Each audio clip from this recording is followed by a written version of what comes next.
भेजेगा, लेकिन उसमें समय लगेगा, तब तक तो आप शांत नहीं रह सकते हैं, तो तब तक आप सीपीआर दीजिएगा। ठीक है, तो सीपीआर देने के लिए जो मानव शरीर है उसको 3 एज कैटेगरी में बांटा गया है। ठीक है, तो जैसे जो बच्चा पैदा हो गया, पैदा होने से लेकर के 1 साल तक उसको क्या बोलते हैं, शिशु अवस्था बोलते हैं, यानी कि इन्फेंट अवस्था बोलते हैं।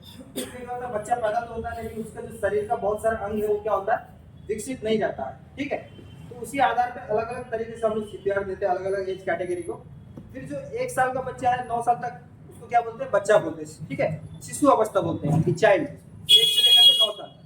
फिर जो 9 साल से लेकर के जो लास्ट मरते दम तक जो अवधि रहती है उसको हम लोग एडल्ट बोलते हैं, यानी कि वयस्क अवस्था। ठीक है, तो ये मेडिकल टर्म में बांटा हुआ। ठीक है, ये मेडिकल टर्म में 3 एज कैटेगरी बांटा गया मानव शरीर का।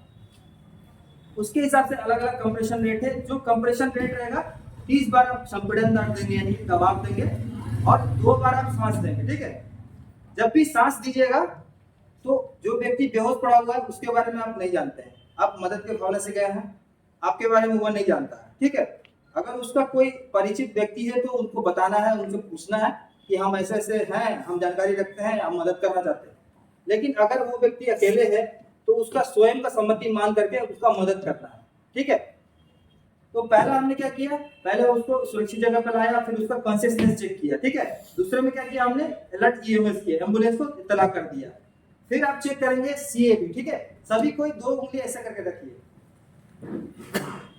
2 उंगली ऐसे किए। जो आपका गर्दन का जो ये वाला घंटी है, इसको रुद्र घंटी जिसको बोलते हैं ट्रैकिया, ये हमेशा मिड लाइन में रहता है। अगर एक्सीडेंट होगा, अगर ये दाहिने या बाएं होगा तो समझ जाना है कि मतलब इसको चॉकिंग हुआ है, यानी कि इसका एयरवे जो है अवरुद्ध हो चुका है। तो 2 मीडिया जैसे ट्रैकिया है, ट्रैकिया के दाहिने साइड में या बाएं साइड में देखिएगा ऊपर में थोड़ा सा गड्ढा नुमा मिलेगा, वहां पे आप थोड़ा सा दबाव से प्रेस कीजिए, प्रेस कीजिए तो एक बीट मिलेगा, वो पल्स है। ठीक है, डॉक्टर भी लास्ट में वही पल्स चेक करता है मृत घोषित करने से पहले, इसीलिए चेक करता है क्योंकि हमारा सबसे जो दिल से जो करीब में जो पल्स है वो एक कैरोटिड पल्स है, यानी कि ग्रीवा धमनी। आपने पल्स चेक किया तो पल्स दो ही चीज हो सकता है, या तो प्रेजेंट हो सकता है या तो एब्सेंट हो सकता है। ठीक है, अगर रियल कंडीशन होता है तो pulse absent, start CPR.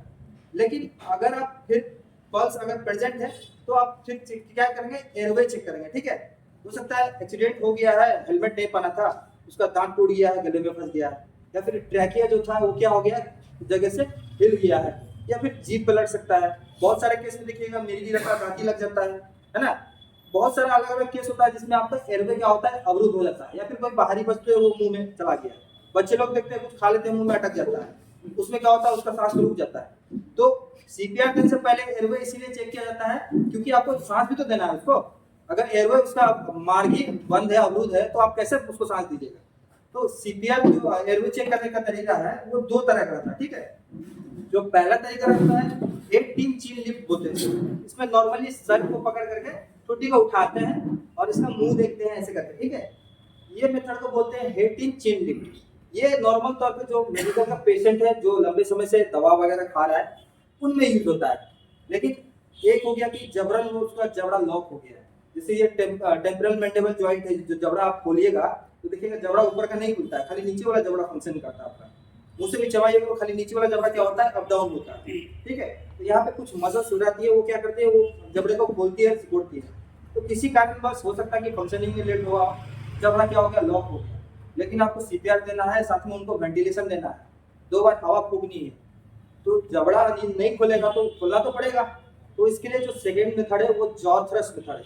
Jaw का मतलब जबड़ा हो गया, थ्रस्ट का मतलब दबाव हो गया। ठीक है, तो जबड़ा हम खोलेंगे। ठीक है, पेशेंट जैसे व्यक्ति पड़ा हुआ है उसी अवस्था में रहेगा, पेशेंट के बॉडी के हिसाब से, पेशेंट के शरीर के हिसाब से आपको मूवमेंट करना है। ठीक है, हम समझाने के लिए हम पेशेंट को घुमा रहे हैं, तो उसमें पोजीशन जो रहेगा आपका सर की तरफ, आप क्या रहेगा, पोजीशन रहेगा, सर की तरफ पोजीशन लिया आपने, दोनों हाथों को ऐसे रखा। फिर जो दाहिने बाएं हाथ की 4 उंगली है उसको क्या किया, नीचे से, ठुड्डी के नीचे से आपने उसको दबाया। फिर जो 2 अंगूठा है उसको क्या किया, ऊपर से ठुड्डी से किया। जब प्रेस कीजिएगा तो ये खुल जाएगा। ठीक है, इनमें कुछ पेन पॉइंट रहती है, वो क्या होता है, दबाव बिंदु बनाती है, वो उस तरह से खुल जाता है। तो एयरवे या तो ओपन एंड क्लियर हो सकता है, या तो एयरवे ब्लॉक हो सकता है। आप सर्कुलेशन समझ गए, एयरवे समझ गए। अब तीसरा जो आता है स्टेप, ब्रीदिंग, यानी कि श्वसन। ठीक है, जैसा मैंने बताया आपको, हार्ट जो लंग्स है वो क्या करते हैं, 24 घंटे फंक्शन करते रहते हैं। तो जो लंग्स है उसको चेक करने के लिए एक मेथड है LLF, look listen feel. Normally देखना है, सुनना है, महसूस करना है, ठीक है। तो देखना और सुनना महसूस करने के लिए क्या करेगा, आपकी पोजीशन कुछ इस तरह से रहेगा। आप हाथ को लेंगे और अब आपकी जो कान रहेगी वो क्या रहेगा, पेशेंट के नाक के पास रहेगा। अगर वो सांस लेगा तो सरसराहट होगी या फिर गर्माहट की हवा आपको कान में आएगा, फिर आप फील करेंगे। साथ में जो आपकी दूसरा हाथ रहेगा क्या रहेगा, यहाँ पे रहेगा। अगर आप सांस लीजिएगा तो क्या होगा, छाती खुलेगा। एक्सेल कीजिएगा तो फिर सिकुड़ेगा। इनहेल एक्सेल करते तो यही करता है ना फंक्शन, छाती अप डाउन होता है ना। अगर लंग्स फंक्शन कर रहा है तो क्या होगा, छाती अप डाउन करेगा। तो इस तरह से आपका तीनों कंडीशन पता चल गया, सर्कुलेशन प्रेजेंट या एब्सेंट, एयरवे ओपन या क्लियर, या फिर ब्लॉक, या फिर ब्रीदिंग प्रेजेंट या एब्सेंट। लेकिन कंडीशन जो है आपको उसके हिसाब से, अगर रियल सिनेरियो होगा तो स्टार्ट CPR, ठीक है। तो एक बार शुरू से प्रोसेस करके दिखाते हैं आपको हम कि कैसे CPR देते हैं। जैसे पेशेंट रोड पे पड़ा हुआ है, उनको सुरक्षित जगह पे लाएगा, चेक किया हमने, भाई साहब कैसे है, भाई साहब क्या हो, भाई साहब इतना में आपको पता चल गया कि पेशेंट कॉन्शियस है या फिर अनकॉन्शियस है। तो दूसरा कार्य क्या होगा आपका, अलर्ट EMS, यानी कि इमरजेंसी मेडिकल सर्विस जो है उसको आपने क्या किया, इतला कर दिया कि ये क्या सिटी ब्लॉक है ना, सिटी ब्लॉक में खुला एक व्यक्ति का मतलब घायल पड़े हुए हैं, उनको हम प्राथमिक उपचार दे रहे हैं, तब तक आप मेरी मदद कीजिए, जल्द से जल्द आइए, तब तक हम उनका प्राथमिक उपचार देते हैं। तो फिर आपने क्या किया, सर्कुलेशन चेक किया, सर्कुलेशन क्या है, एब्सेंट है, तो सीधे स्टार्ट CPR करने के लिए जैसे बोला था मैंने, जैफाइट प्रोसेस, उस पर एक उंगली किया, उसके बाद 2 उंगली इंडेक्स फिंगर और मिड फिंगर को लिया, उसके बाद जो आपका रेगुलर हैंड है यानी कि मास्टर हैंड, जिससे आप ज्यादा काम करते हैं, देखिएगा दोनों हाथों का ताकत एक समान नहीं रहता, ठीक है, दोनों हाथ एक तरह से बराबर फंक्शन नहीं करते। तो मास्टर हैंड क्या किया हमने, उसके छाती पर लिया, जो आपका पोजीशन मैंने बताया था शुरू में, राइट साइड से आप क्लोज होकर गिराएंगे, ठीक है। फिर दूसरा क्या होगा आपका, ऊपर से होगा और ये लॉक हो जाएगा, ठीक है। जब आप कंप्रेस करेंगे तो क्या होगा, ये आपका ये तो ज्वाइंट है ना आपका, ये तो फोल्ड होता है, तो इसको आप थोड़ा सा ट्विस्ट करते हैं आगे तरफ, तो ये लॉक हो जाता है, ठीक है। जो दबाव दर रहेगा यानी कि जो आप प्रेस कीजिएगा तो लगभग 4 से 5 सेंटीमीटर उतना प्रेस करना पड़ेगा, तभी मतलब वो हार्ट का प्रेस होकर के ब्लड यहाँ तक जा पाएगा। अगर डिजिटली समझाना तो आपको वीडियो के माध्यम से भी समझाते हैं कि अगर गलत तरीके से सीपीआर देते तो खून नहीं जाता, ठीक है। तो इस तरह से किए, फिर 1 2 3 4 5 6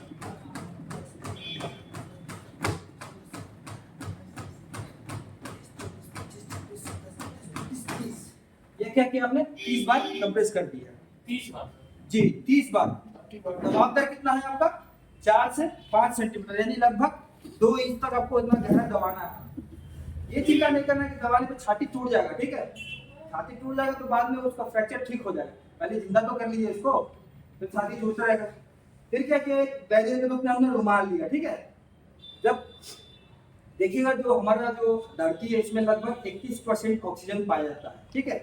अब आप 31% ऑक्सीजन लेते हैं, लेकिन आपके शरीर को लगभग 4.5 से लेकर के 5% ऑक्सीजन का ही जरूरत पड़ता है। तो रेस्ट जो आप छोड़ते हैं तो उसमें भी लगभग आपका 16% लगभग ऑक्सीजन रहता है, बाकी गैसें भी रहती है लेकिन 16% ऑक्सीजन। तो इसके लिए तो क्या हो गया, ये दवा हो गया ना। तो जब भी ऑक्सीजन अप्लाई कीजिएगा तो पहले नाकों को क्या कीजिएगा, बंद कर दीजिएगा, क्योंकि इधर से सांस दीजिएगा आपको फिर नाक से निकल जाएगा। तो नाकों को बंद किया, लगभग 1.5 से 2 सेकंड तक लंबा सांस लेना, ठीक है।